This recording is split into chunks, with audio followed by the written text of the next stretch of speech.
They can sense it. They can sense the fear. In this video, we're going to discuss a pretty interesting topic that I didn't really know that well going into flight school, that hopefully I can share some good information with you. We'll talk about what a helicopter check ride is actually like. It's like autopilot, dude. How do you fly a helicopter? Well, I'm going to show you.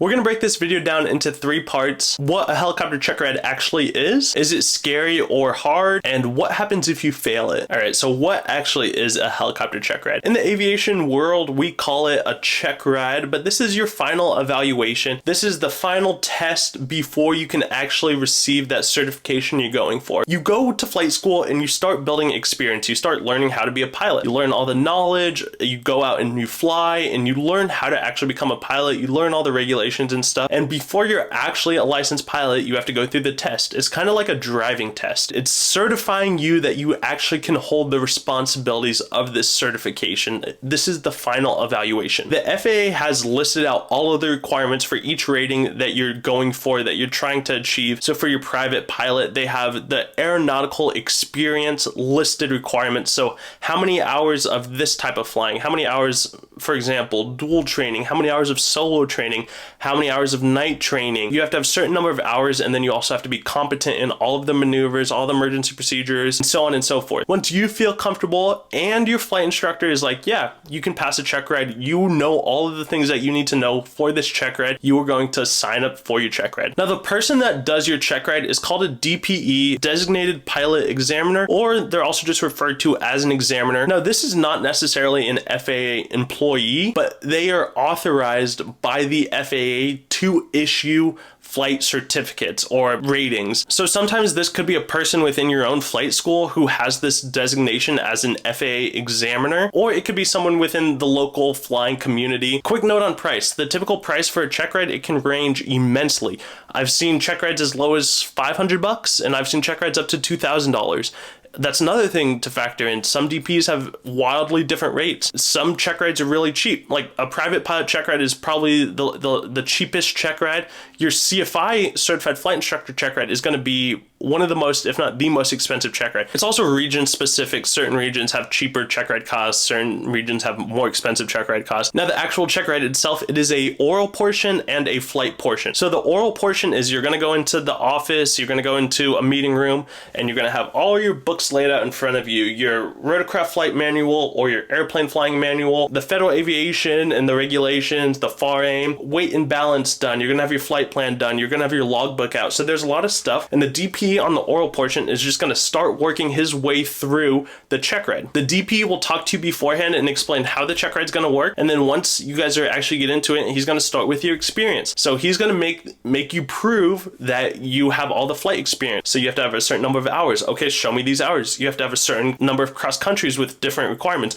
Show me where you did those. Explain those. You have to do a certain number of nighttime hours. So explain those. And then you're going to get into your actual airframe that you're flying. They're going to talk to you about the airframe, about the engine, the systems, all of the points of failure. Then you'll get into emergency procedures, limitations, weight and balance. And at any point in this, they can dig. And this is one thing that you'll find when you're on your check ride is DPs dig when they sense some sort of uncomfortability or that you don't really know it that well. That's a moment they're going to dig. Don't necessarily be scared, but they can sense it. They can sense the fear. They're going to dig in and they're going to make you prove that you are competent and that you know this area or this topic well enough. Like I said, they'll go into regulations. They'll spend a lot of time on weather. They'll spend a lot of time on what things are you allowed to do with this certificate that you're getting with your private pilot? What are you allowed to do? And then they'll come up with scenarios. Okay, so you want to do this. Are you legally allowed to do this? And these can become quite complex scenarios, and they're really testing to understand that you know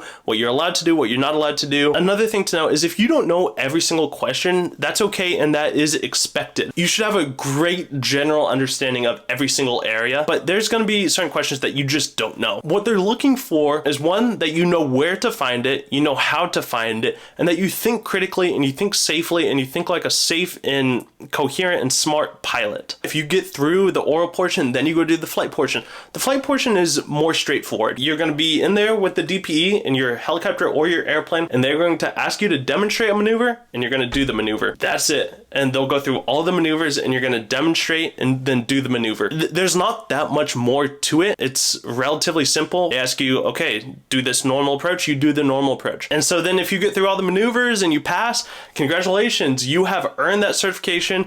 The DPE will write up you a temporary certificate. It's a paper certificate, and then a couple weeks later, I don't know, maybe a couple months later, your plastic FAA certified, whatever rating you went for, thing comes in the mail, and now you have that rating of the check ride that you went for. So the second thing we'll talk about is it scary or hard? Yes. It is both. It is both scary and hard. Every single check ride I've had, I've been nervous for, and I've been scared for, and I've done a lot now. I will say that as you go on, the scariness changes. The nerves never go away. You just don't know what you're going to be asked. It's a big deal. You've put a ton of time, energy, emotions, money into this check ride. Maybe you've told your family, maybe you've told your spouse. All of these emotions go into it, and it's just scary. But it's always like just a huge test. Like these check rides are the biggest tests I've ever done in my life. There's a lot going into it. They ask really hard questions. They expect you to know things to a really high level. You have to fly really well. It's a lot. So yes, they are scary and they are hard. That doesn't mean you can't do it. The last thing we'll talk about in this video is what happens if you fail a check ride. If you fail a check ride, it is not the end of the world. I will say there's a difference between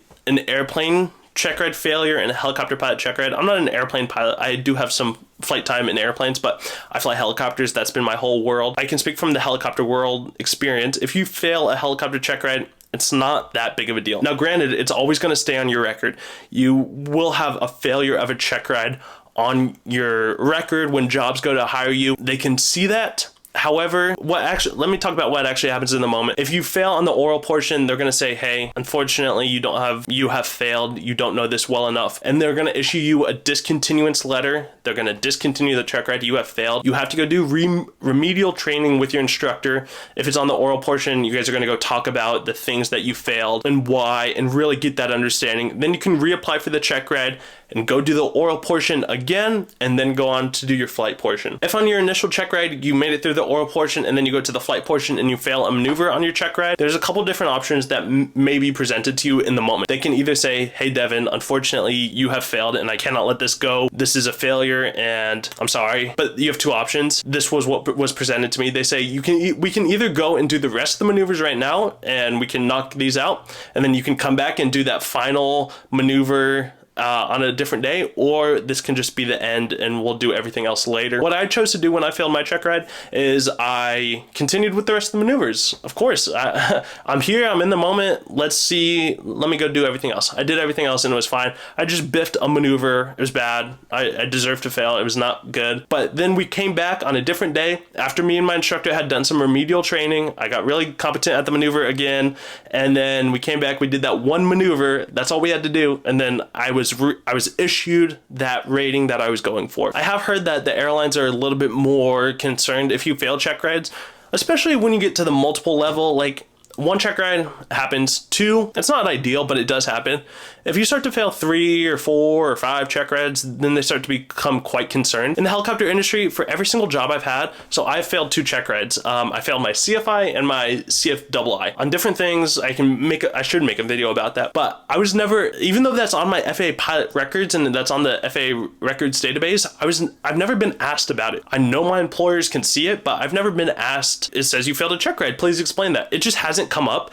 I feel totally comfortable explaining it. Things happen. I can explain exactly how I failed the maneuver, why I failed the maneuver, what I learned from failing the maneuver, and how they were great learning lessons. It just hasn't come up for me. In the airplane world, I think I have heard that it can come up, and you have to have a decent reason on why you failed it. You shouldn't fail check rides. You don't want to fail check rides. It's not good to fail check rides. But it does happen. People fail check rides, and that's okay. So in conclusion, that's how a check ride goes. It's the big test for your evaluation for the rating that you're going for. There's an oral portion, there's a flight portion. They're expensive, they're scary, they're hard, but they're an incredible feeling. And then once you have it, it is an incredible feeling. All that energy and work that you put into it, it was worth it. So if you have any questions, let me know down in the comments below. I was kind of rambling, but I hope you learned something, and I will see you in the next one. Take care.